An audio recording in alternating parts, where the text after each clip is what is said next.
আমি এটি নজরুল সঙ্গীত করছি।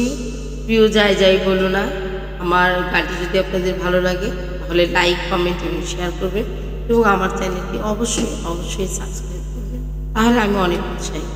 ধন্যবাদ। প্রিয় যাই